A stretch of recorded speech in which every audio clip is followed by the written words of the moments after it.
Maryland men's soccer's stellar season comes to a screeching stop in the quarterfinals. Men's basketball shut down on the road as the Terps still search for an identity, while the women's team continues to steamroll, this time in dramatic fashion. All that and more coming up on the left bench.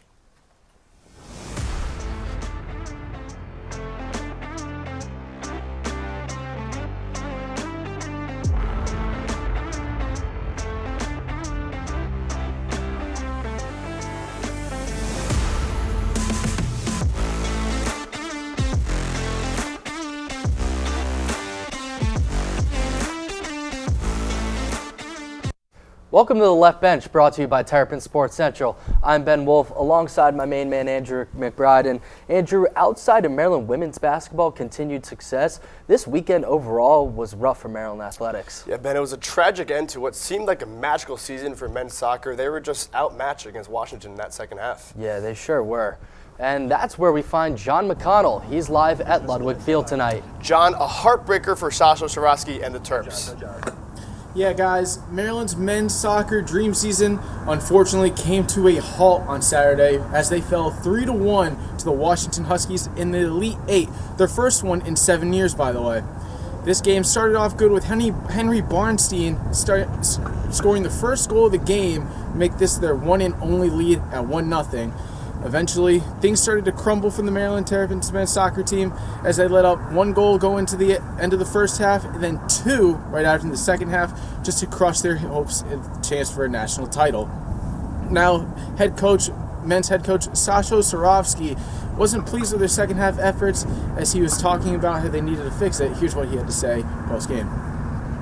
The finality of this moment is very difficult to take. This team is very special, and they brought the Maryland style, the Maryland culture, the Maryland pride back into our program, and I'm so grateful for the season we've had.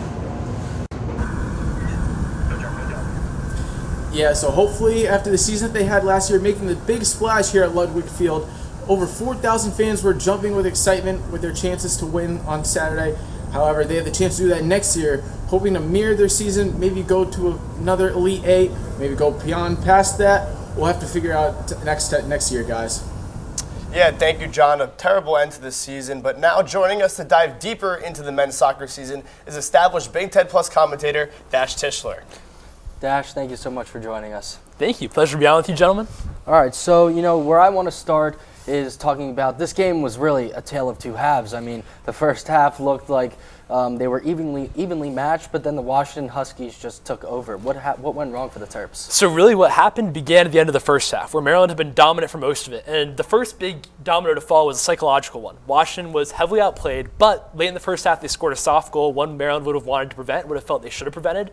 That right there gave Washington a boost. And you go into the second half, immediately things continue to spiral for Maryland a little bit. The first big domino is Jace Clark exiting with an injury. He'd been doing a really good job against Richie Amon, who was a real danger man for Washington.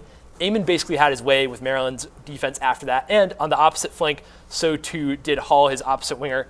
Between the two of them, that really meant that Maryland was still giving up tons of chances in wide areas. That would lead to both of the second and third goals for Washington.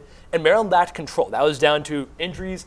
They did not have a fully healthy Leon Ko, no Joseph Picado. That lack of depth really told, and the Terps could not mount a comeback. Right, Dash, and obviously not the outcome this season that Sasha wanted. No Big Ten championship, no NCAA championship, but what does he still have to be proud of about this season? A lot, and you heard him talk about it in those remarks that you played just a minute ago. This Maryland team felt like the best Maryland team there had been in a few years, and this is a team that for a long time legitimately were among the national favorites. So I think that for them to A, have a brilliant season, be Big Ten regular season champions, it was marred by two unfortunate defeats in big moments, but this was the best season Maryland's had in a few years, and one that showed that they're a legitimate national powerhouse again. And despite the end goal always being wanting to bring back a national championship, where does this season stand in Sasha's legacy?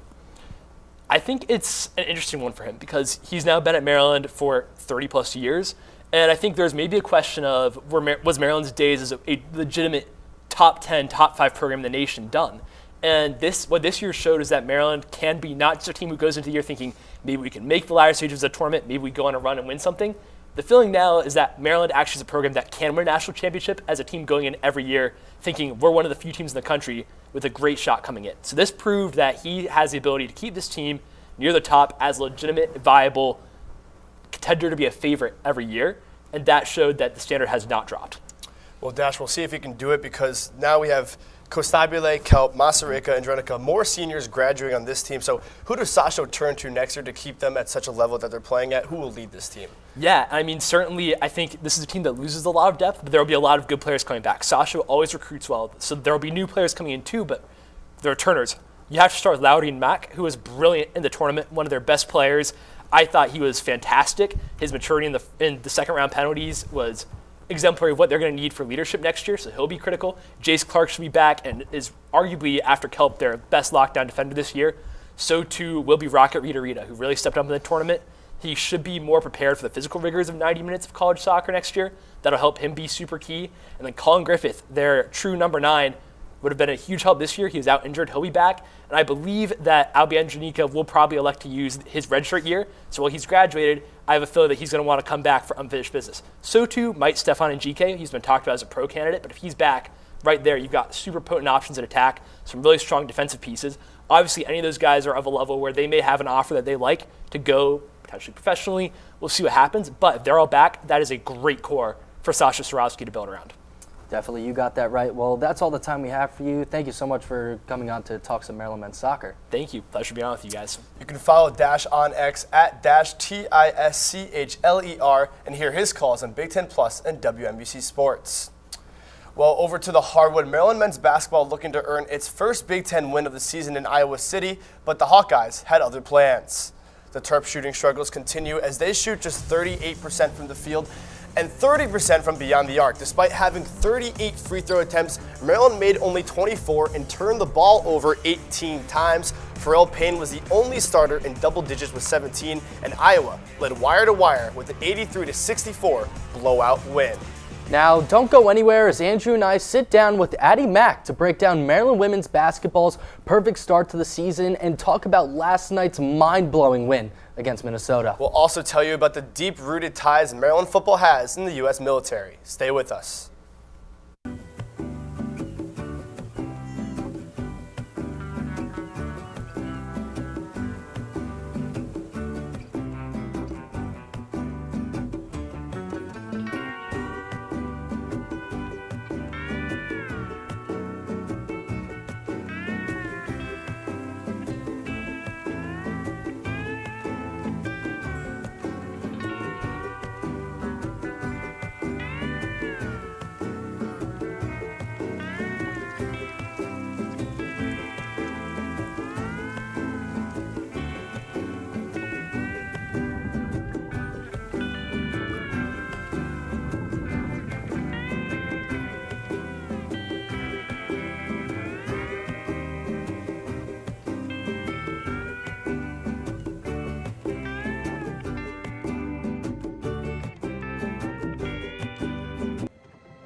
The impact of a meal goes well beyond feeding our bodies.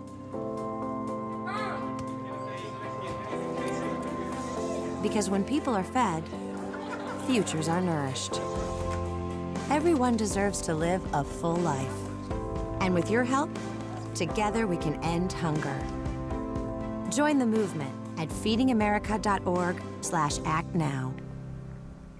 Welcome back. Andrew McBride still here with my partner Ben Wolf. And Ben, just an absolutely bonkers women's basketball game in Minnesota last night. I know, I couldn't believe it. It literally mind-blowing, jaw-dropping win. I mean, just the fact that they scored 10 points in 44 seconds, I mean, that's unheard of usually. I couldn't believe it. Well, all right, if you were not aware of what went down last night in Minneapolis, sit down if you're not already, grab your popcorn, and picture this. Double overtime, under a minute left, the Terps down 9, their perfect season on the line, and then chaos. After 2 made Sale and Poffenbarger free throws, Kendall Walker gets the steal here and the and one layup. Walker then makes her free throw. That puts Maryland down 5 with 37 seconds left. On the ensuing inbound, this time it's Oluchi Okanawa snatching it away from the Gophers. She takes it to the rack with the authority and the foul. She makes the free throw right here. Terps now down only 1. Maryland gets a stop, and 1 possession later, Sailor Poffenbarger scores her 30th point in the biggest moment, the game-winning layup. Minnesota misses the final shot, and the Terps hold on in an absolute thriller for their first Big Ten win. Earlier today, Andrew and I sat down with star freshman Addie Mack to break down Maryland's improbable win. We also talked to the guard about her fiery introduction to Terps fans. Take a look. We are now happy to be joined by star freshman Addie Mack after a thrilling win last night, one of the greatest comeback wins I've ever seen. Addie, thanks so much for joining us. Thanks for having me. Yeah, Addie, Ben said it perfectly. Thrilling win. Can you just take us through that final minute, 44 seconds? What were your emotions? What was the team saying? How did you guys stay calm in such a pressurized moment? Yeah, well, it was a crazy game, obviously, just to play in and to watch, I bet. But I think the whole thing was just to stay together and, you never can have the mentality that you're fully out of the game. So, as being a point guard, being a leader, I was just trying to emphasize, like, come on, guys, like, we got this. We're not out of the game. We just got to keep playing, keep chipping away. And clearly you see that things can change really quick, and it changed for the better there at the end. And then what does this win and just the 11-0 start to the season overall tell everyone about this team? Yeah, well, I think from yesterday you can really see just how gritty and how tough we are. Like, there are many times I think that it would have been easy to kind of give up and give in to the pressure and the fans and just everything that was going against us. But we stayed together and we fought, and I think that shows a lot about us. And we've shown that through this season so far. Like, we faced a lot of adversity with players going out. Things aren't always going to go your way in the game of basketball, but we've stayed together, and 11-0 is a really great start. So hopefully we can continue that momentum going forward.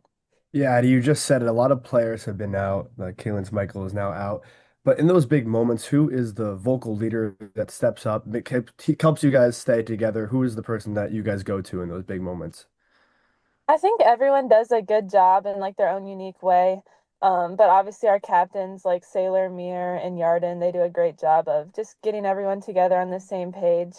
As a point guard, I have the job of getting everyone on the same page on the floor and kind of being the extension of Coach B's voice. So I think that's important as well. But I think you can just tell how much we all want to win and how much we want to win for each other. So we all step up in different ways.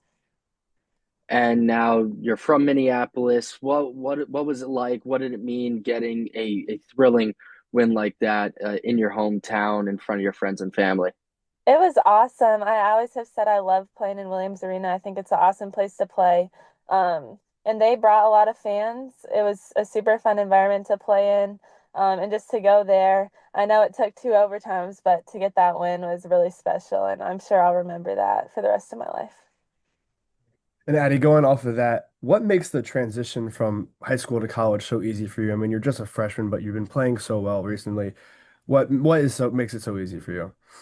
I think it's my teammates and my coaches. Like, they have done such a great job of just instilling confidence in me, and just trusting me. And I know that it's probably hard sometimes, to come in and have a freshman. Like, everyone makes freshman mistakes, but I think my team has just done a great job making me feel so comfortable with everything. And like Coach B has done a great job of just, allowing me to work through things. And I think that has made the transition a lot easier.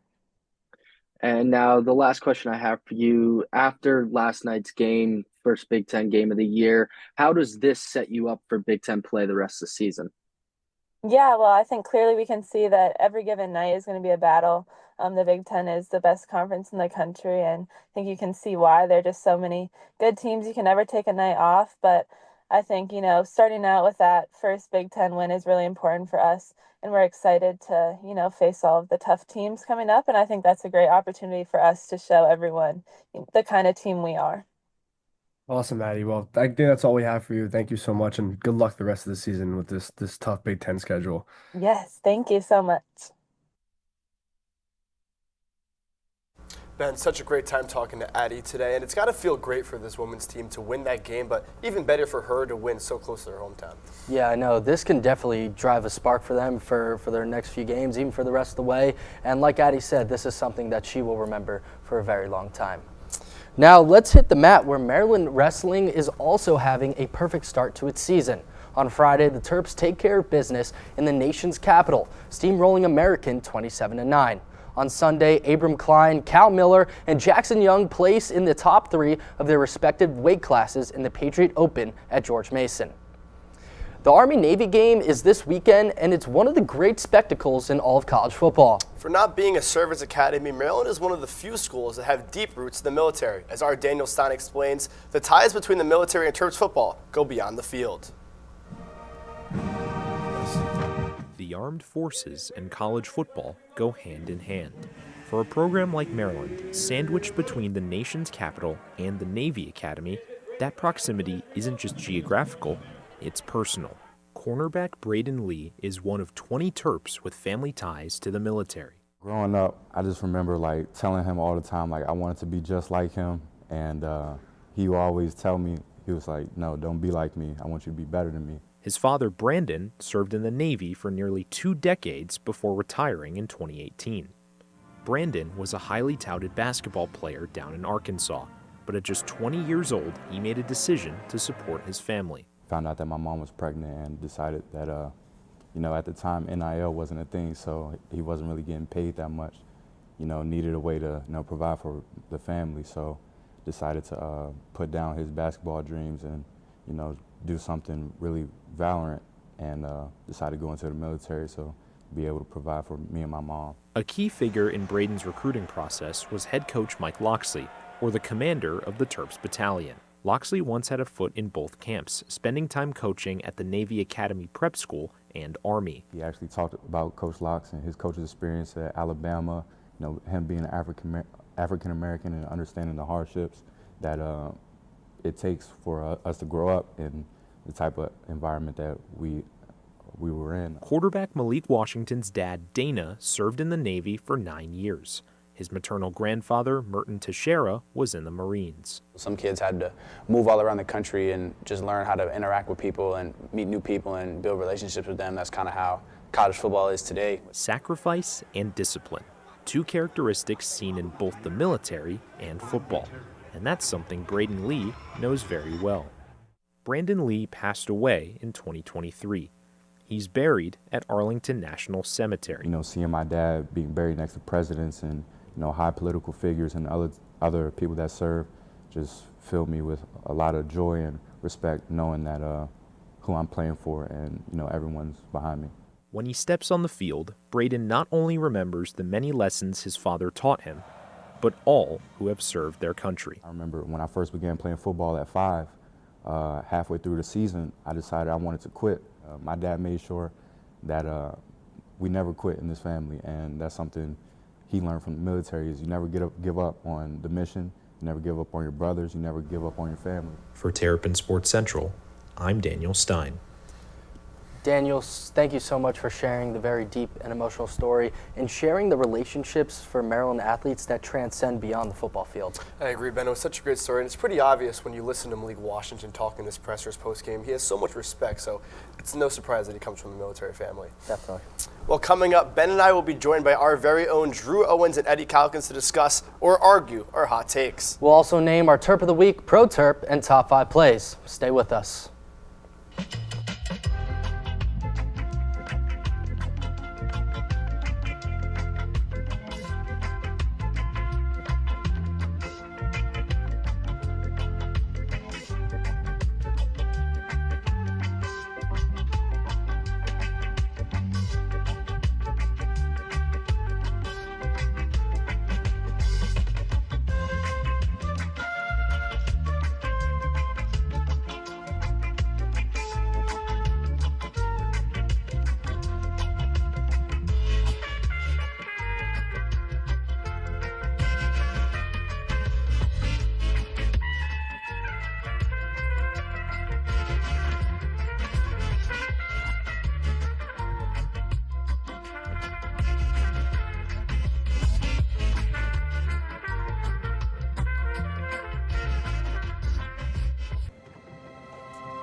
The impact of a meal goes well beyond feeding our bodies.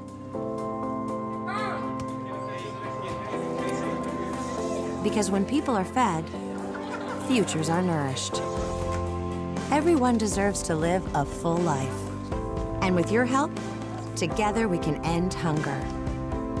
Join the movement at feedingamerica.org/actnow. Welcome back to The Left Bench, brought to you by Terrapin Sports Central. Ben Wolf, Andrew McBride. And Andrew, I would say this is one of our favorite parts of the show as we get to test our Maryland knowledge and also share a laugh between us and our audience. Yeah, Ben, I'm very excited, but hopefully we don't argue for too long because Eddie gets pretty upset when we run over our 30-minute limit. I know. So we are going to have a little producer roundtable. Right now we are joined by Eddie Calkins and Drew Owens, who are in Studio B. So each of us is going to bring up a question or a hot take, and we're going to politely discuss it. Our other senior producers, as Andrew just said, Eddie and Drew are here. So, we're going to let you guys start. Take it away, Drew. All right, I'll go first. So my hot take was if Maryland football did have Ty Felton and Caden Prather or the same receiving group as they did in 2024 in 2025, that they would have been bowl eligible. So what do you guys think? No. Come on, Drew. I wouldn't say this is a hot take, Drew. I get it. I get where you're coming from, but they already have some weapons. They have Shalik Knotts. Malik Washington was playing great. The running offense was just terrible. So I don't know what two wide receivers would do. Ben, what is your opinion on this I'm thing? agreeing with you here. I think that with the run game being so poor, it made this offense so one-dimensional that if they had a successful run game, that would open up the pass game a little more. So even if they had more obviously more talent, the better. But I think they had a lot more problems than that. Exactly. Talent, They had way more come on. problems, and the wide receiver group was not as consistent as last year. I don't know. You left him speechless, Drew. You left him speechless. Because I'm No, right. but I still disagree with right. you. They had a lot more problems than those wide receivers. So Okay, yes, they did. even though but they brought in still. all those new receivers, they had a young defense. They Yes. had a head coach who was helping these young players, but that's not enough in the Big Ten. You need talent more than experience.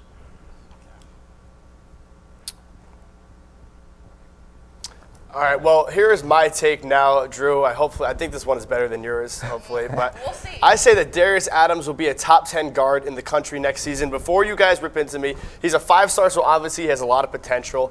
Obviously, he's only shooting 26 from 3, but that can improve. Shooting can only improve. He gets to the rim. You can't teach that. I get that he's raw, but, he gets to the rim. He draws fouls. He took 21 free throws against Mount St. Mary's. I think top 10 point guard next season. That's not really a hot take. I think it's going to happen. He's going to have so much talent around him next year with Baba coming in, a highly rated class for Buzz Williams. So that'll just elevate his game. I don't see that as a hot take. I think it's going to absolutely happen. I think in order for this to happen, he really has to improve his three-point percentage. I mean, he takes a ton of looks, and they're always so close. But, I think he's just got to continue to get used to the college game, and his shot will develop over time. But if he isn't able to do that, then this is just it's a three-point shooting game. That's what basketball is nowadays. So I think him being a top 10 player, a top 10 point guard, is reliant on his three-point shooting. I agree. Mean, you got to be able to shoot these threes. You got to be able to shoot these threes in order to be a top 10 point guard. It can happen, but also the team has also got to develop, and you're not developing the team around Darius Adams. I mean, you got Baba coming in, which is another 5-star recruit. So it's possible, but I don't know. Well, it's okay. I think both of you guys have been wrong so far, so I'll go. Okay, I'll make sure I'm right. I'm going to say after last night's game, Maryland women's basketball will not finish in the top 3 in the Big Ten. Hear me out. They're good. They're a great team. I think they're going to easily make the NCAA tournament. They can make a deep run, but you just almost lost to Minnesota, who's not very good. You have a lot of teams ahead of you. UCLA's number 2, Michigan's number 6, Maryland's still number 7, 6-7. You see how I fit it in there. Eddie, you disgust me. That is one of the worst takes I've ever heard. A team that wins a game like that last night, it proves that they're tournament ready. They are calm under pressure. They're down 9 with a minute left. How many times have you seen teams come back? Eddie, are you even a Maryland fan? They're without Schmeichel for the rest of the year. So what? She's their second leading scorer. The only other team in the Big Ten that's going to overpass Maryland that I can see is UCLA. USC, they don't have Juju Watkins. Michigan, and we beat Michigan last year. And Bree McDaniel's potentially going to come back. Come on. They're definitely top 2 in the Big Ten. The only part where I agree with Eddie is the injury concerns. But, I mean, after last night's win, it shows that they, like you said, they have the fight. And that no matter who they play, it really doesn't matter. It does Eddie, not I can't matter. wait for you to hurt your words. Michael's a preseason All Big Ten. That you can't lose somebody like that and not take a step forward. It's a big loss. And? So my hot take, our final hot take, is that Maryland men's soccer will make the Final Four next year. And why I think this is a hot take and can be definitely debated is that they're really losing this veteran core, which has really been important to this team. They're losing Mazureka, Leon Kuhl's going to the MLS, Costabile's a senior, Albee might be back. But, I mean, these are guys that really laid down a foundation who really were the anchors for this team. But with that, you got Rocket Rita coming back, Lauren Mack, who was unbelievable in the tournament, Stefan GK. I mean, come on, who doesn't want to see those backflips again next year? And then Jace Clark and Colin Griffith as well. What do you guys think? Eddie and Drew, I'm going to let you guys take this one away because I kind of agree with this take. This is probably the one that actually makes the most sense out of what everybody just said out of all 3 of us. No. It does. You did a whole 30-second bit, Ben, on how many guys they're losing. And you say they're going to go to the Final Four. You started your hot take with them losing all these players. Come on. Yeah, but look at Rocket. I think we'll just get some hotter takes next time. But I'm going to agree with Ben. You know, we just heard Dash talk about, Andrenica might come back. They're going to be fine. Sasha's a great coach, so he's going to be all right. Well, Eddie and Drew, thank you for joining us for this game. Eddie, I never want you to be a part of this game again because that was the worst take we had. Drew, yours is all right. I agree with Ben's. I think mine was the best. But. Yeah, it was good. I think we can definitely improve for next time. So for our Pro Terp of the week, we had to go with Sailor Poffenbarger after her stellar performance last night. Poffenbarger was a certified bucket in Minneapolis. The redshirt senior recorded a monster career-high 30-point, 10-rebound double-double, including this game-winning layup to cap off a 10-0 run in the final 44 seconds of double overtime. Poffenbarger also notched her 1,000th career point. Congrats to Sailor on being named our Pro Terp of the week. All right, this week's Pro Terp is not a player, but someone very important to us, Ben. We would not be here at this desk if it was not for her. It is our former executive producer, Kira Bruno. Kira is currently a part of CBS 19 in Charlottesville, Virginia, and was recently named the sports director. Kira's coverage of the Who's, despite losing in the ACC championship, has been so much fun to watch. We are so proud of her and cannot wait to see where she goes in her career. So congrats to our very own alumni, Kira Bruno, on being named our Pro Terp of the Week. We love and miss you, KB. Keep up the great work. Well, Ben, it's time for our favorite segment, Top 5 Plays. Shall we get started? Yeah, let's do it. So for top 5, for number 5, we got Kendall Walker with the steal and one that started the momentum with the unbelievable run. Look at her finish through the contact. That was awesome right there. And time for number 4. It's Henry Bernstein's header goal in the soccer match recently. The first goal of the game. It looked like all was going well for the Terps. As you see it here, he gets the header. It's clean. And then he kind of just does a trucking motion. It looks like Rasheed Rice last night when he got lit up. It counted, so good for the Terps, but unfortunately they lost. And number 3, we got Aluchi Okanawa steal and one. This cuts the lead down to 1.